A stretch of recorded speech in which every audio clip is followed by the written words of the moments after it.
Merangka kebijaksanaan dan kebijakan ekonomi termasuk belanjawan seringkali tertumpu kepada pandangan para elit, pengurus ekonomi, cerdik pandai dan dialog dengan pengusaha, industri dan perwakilan serta peniaga kecil. Namun tidak dimungkiri kenyataan bahawa banyak pelajaran yang saya perolehi dari kunjungan ke akar umbi. Kunjungan menemui rakyat di akar umbi mengesankan, malah membantu kita memahami masalah rakyat dan merangka belanjawan pada tahun ini. Kita menyaksikan sendiri permasalahan rakyat akibat hakisan banjir, pendidikan, kesihatan, dampak sosial. Permasalahan ini ketara jika ditelusuri adalah mikrokosm permasalahan yang lebih luas.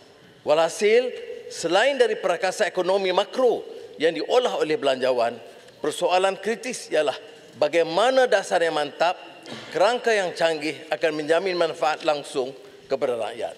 Saya ke Felda Lahad Datu, Sabah 2 bulan lalu, memantau daerah yang pernah terancam dengan pencerobohan pengganas di Tandur. Segar kembali kisah insiden tersebut, pengorbanan prajurit, dukungan dan kesabaran rakyat, dan prajurit yang terkorban itu ada di Semenanjung, dan yang di Semenanjung yang pernah terkorban ada di Sabah dan Sarawak. Saya hadapi permasalahan yang berbangkit di Tambisan kerana tuntutan hak tanah adat. Saya lihat keperluan menambah kemudahan sekolah kebangsaan di sana. Saya juga berkunjung ke Pasar Siti Khadijah, Kota Baru, Kelantan. Melihat sendiri keadaan pasar yang daif dan uzur. Dan beberapa masalah asas seperti bumbung, tandas, bekalan elektrik dan air yang terus menghimpit warga dan peniaga. Selain daripada ancaman masalah banjir. Namun semangat mereka luar biasa kuat, cekal. Dan inilah satu-satu peniaga di pasar yang puluhan yang saya lawati yang menyatakan bahawa mereka rasa selesa bekerja dan mohon tentunya kalau ada bantuan, tetapi rasa lebih selesa kerana harga barangan yang mereka beli dari Thailand itu jauh lebih murah.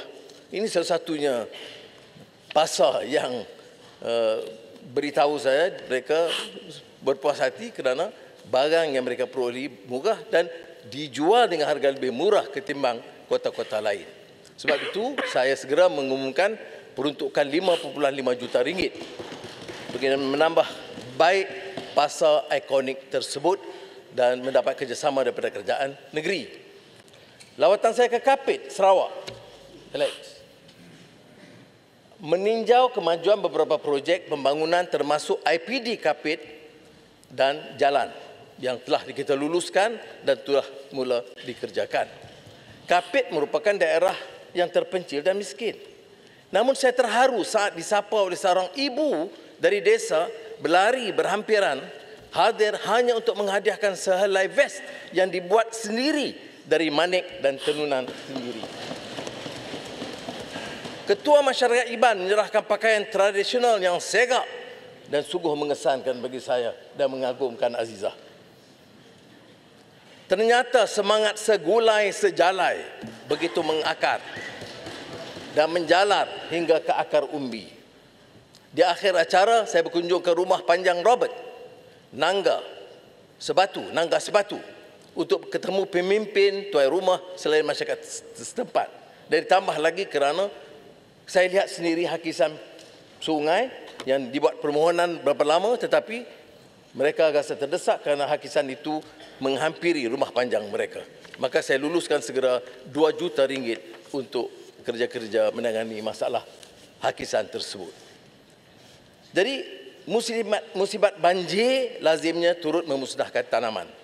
Malah yang paling terkesan dalam semua hadapi masalah banjir ialah golongan miskin kerana mereka selalu duduk tinggal di pinggir sungai. Maka tak kala saya ke Alostar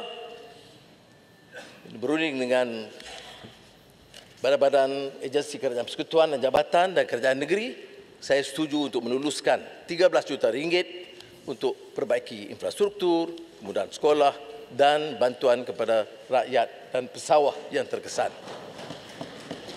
Jadi yang nak saya sampaikan yang betul adalah memaknai ekonomi madani adalah meneruskan dasar-dasar yang diluncurkan. Tapi khusus maksud menyusul sebagai ikhtiar mengemudi Malaysia ke landasan tepat.